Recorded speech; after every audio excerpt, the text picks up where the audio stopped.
Hi, welcome to my wood carving studio. If this is your first time here, my name is Harry, and we're covering how to carve a little Santa Claus ornament. I got it finished up this week, and I've got plenty of videos to show you how I did it.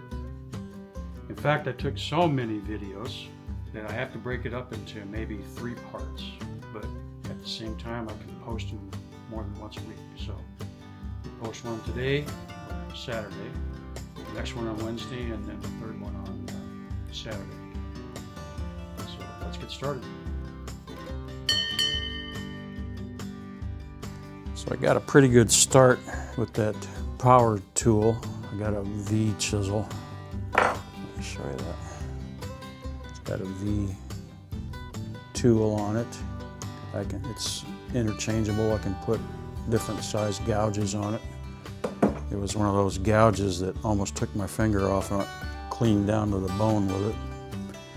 Anyway, at this point, I'm rounding down into the grooves. And I'm going to round it down all the way down and around on both sides, and then I might go a little bit deeper on the larger areas so that I can get the V tool down and a little deeper. You also notice that I'm cutting cross grain. That's why I'm using the power tool now, because it's cutting cross grains a little harder, but I'm also cutting down at an angle and not up at an angle. So I don't want to go up against the grain, because then I'd be digging and tearing. So you got to go down and around with the grain. All right, so with the power tool, I got a lot of the beard done. I just need to clean it up some. I might go a little bit deeper on some of the upper portions of it. I did a little bit around the top of the bottom of the hat and the bottom of the hair. I'm not going to touch this area here, because if I make it too thin, I'll wind up snapping it off before I'm done. This will be one of the last things I do. Now we're going to work on the face a little bit. So I got to bring out the cheeks.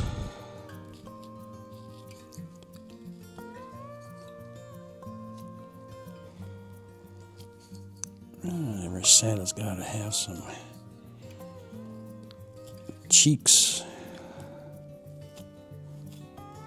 Alright, put that here.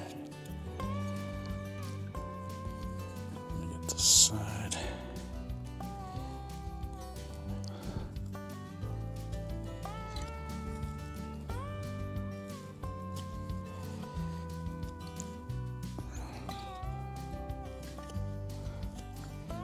Back on that hair, get those cheeks down there.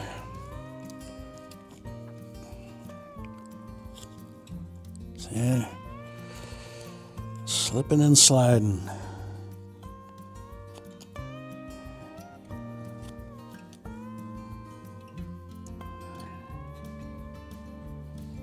Let's get some more of this.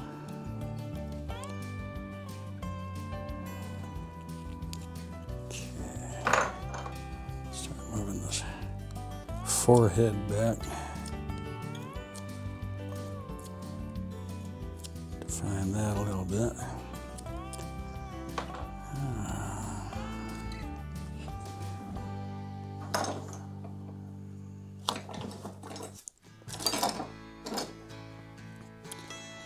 So while I'm thinking about it,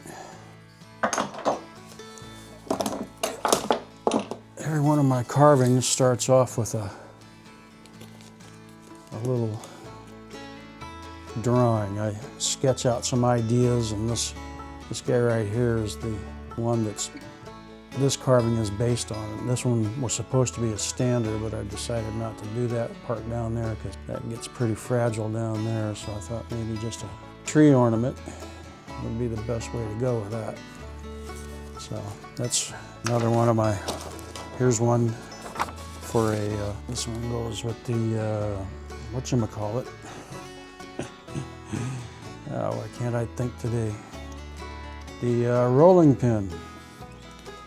Yeah, this one's one of the rolling pins. I also did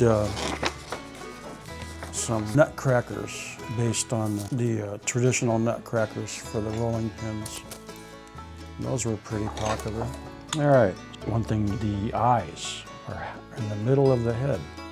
From the top of the head to the bottom of the chin The eyes are right in the middle.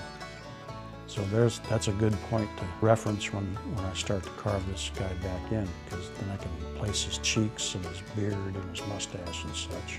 We're going to reshape this guy's face. As I mentioned before, his face is too flat. In a human face, we have a 90-degree angle from here to here, from here to here. So, again, it's a caricature, but still, we need to give it a little bit more reality. And yeah, I'm going to be carving off some of the stuff I've already carved, but that's no big deal. Once you start learning to study the face and learn the proportions, it's not a big deal. So let's get started on that.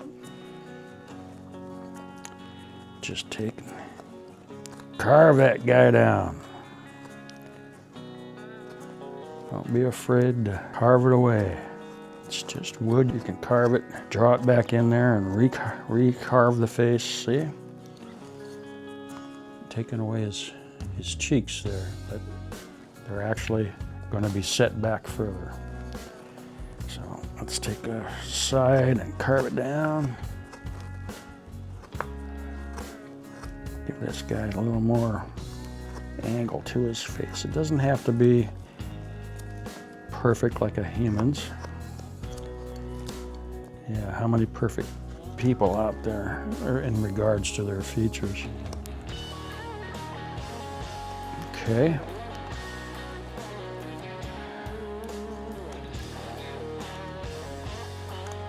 Yeah, that's a little better.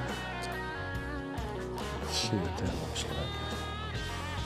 Yep, I think that's, see now, you know, when you look at a person from the side, you should be able to see their eyeball.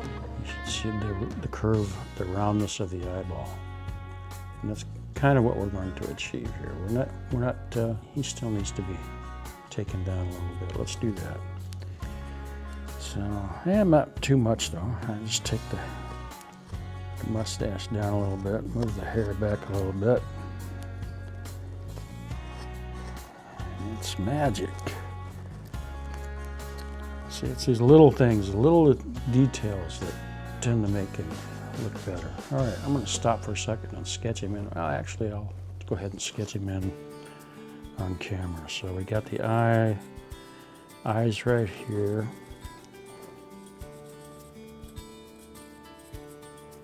I'll bring the cheeks. Let's bring his beard. I want his beard to come back. Or his mustache to come back. And the hairline. Yeah. See, I can just draw it all back in there.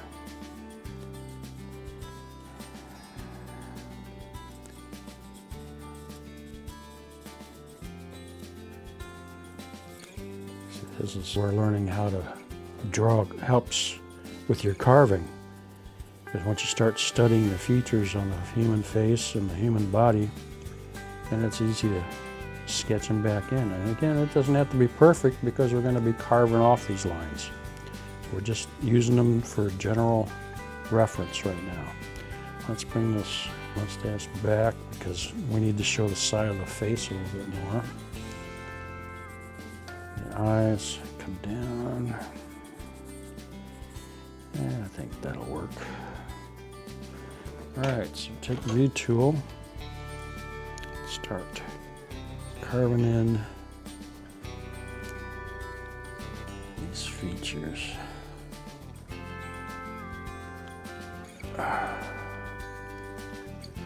Take it back.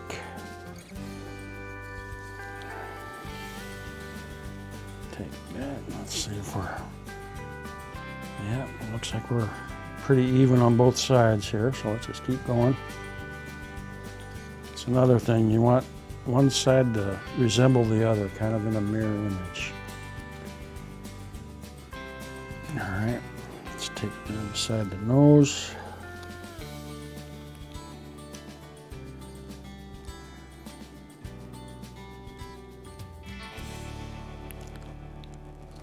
Yep, and see, with just a few cuts, you can start to see the difference already. All right, right, let's take these eyes down a little bit further. The eyes are set back. They sit down into the face, not across the top of it.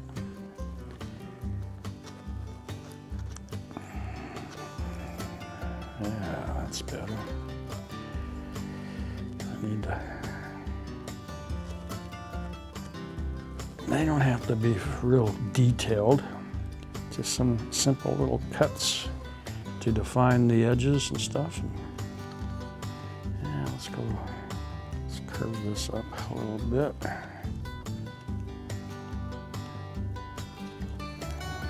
Okay, same over here.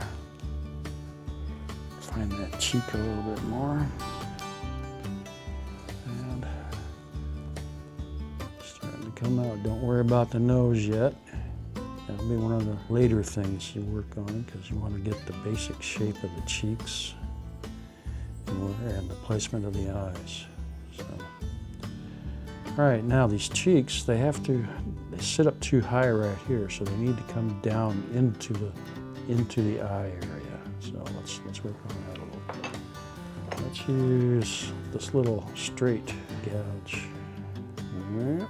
Try to focus. Focus. Well, you get the idea. Okay, so I'm just gonna go. I guess it's called a chisel. Who cares? It's my cheek shaping tool right now. And we're gonna take the corner of that eye back in deeper a little bit.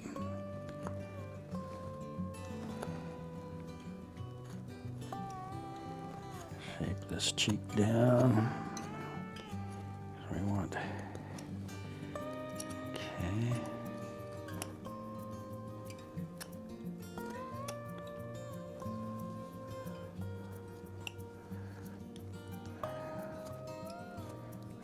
Take the bridge of the nose back a little bit further.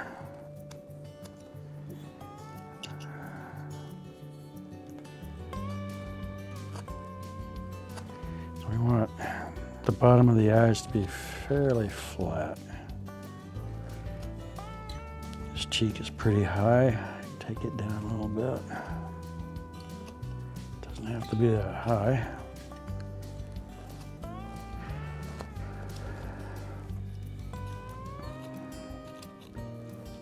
Okay, so I'm going to stop filming right now and concentrating on carving it, and I'll be back in a little bit after I work on his face some more.